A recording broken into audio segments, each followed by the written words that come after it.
Spinosaurus was a large tyrannosaurid theropod that lived during the Cretaceous. I used the sound of an alligator bellowing for its roar, as I figured such a large, imposing creature would have a low rumble.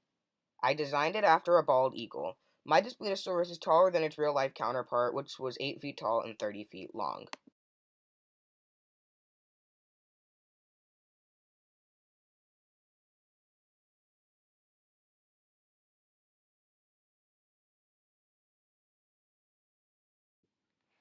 Dilophosaurus is my favorite dinosaur, and I had to include it in Dinosauria too.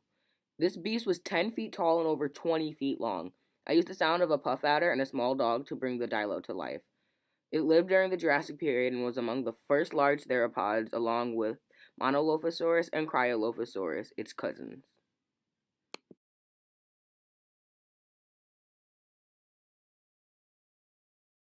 Velociraptor mongoliensis was a very small dromaeosaurid. I wanted to make it more accurate than its Jurassic Park novel counterparts, which I used for reference in the original Dinosauria. It was 3 feet tall and 6 feet long. I modeled it after a raven. It was near completely covered in pugnacious feathers, and for its screech I used the sound of sparrows and a red squirrel to represent this Cretaceous predator.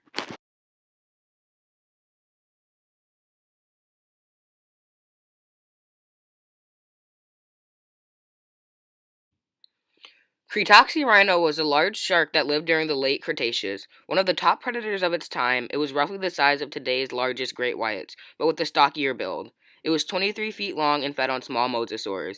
I based it loosely on albino ruby sharks of today and included it because it's nowhere near as well known and represented as other prehistoric animals.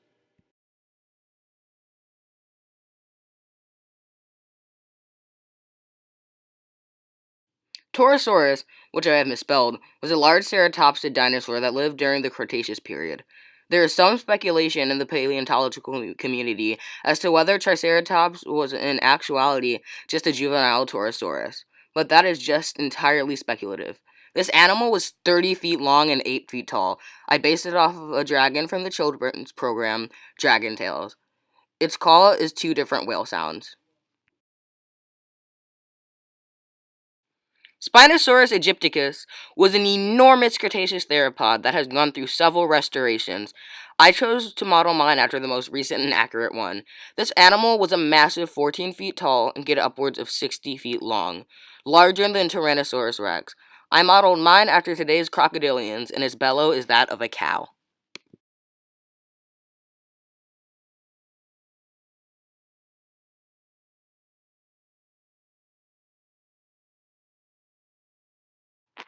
Dimorphodon was a small early Jurassic pterosaur whose name literally means two-formed tooth. With a length of 3 feet and a wingspan of 4 feet, it was an insectivore and could only fly in short bursts.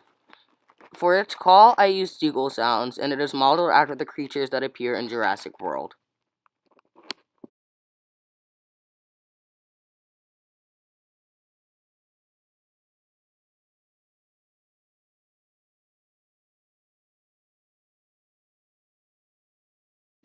I'm gonna use this part of the video to be like completely unscripted, but the idea for Dinosauria 2 came when I watched Jurassic World Fallen Kingdom, and I wanted to make a sequel to my other video.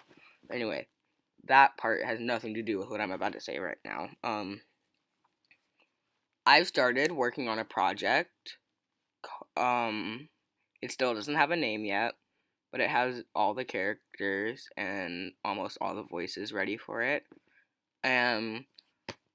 That project's probably going to take several years, but I really wanted to take a moment to thank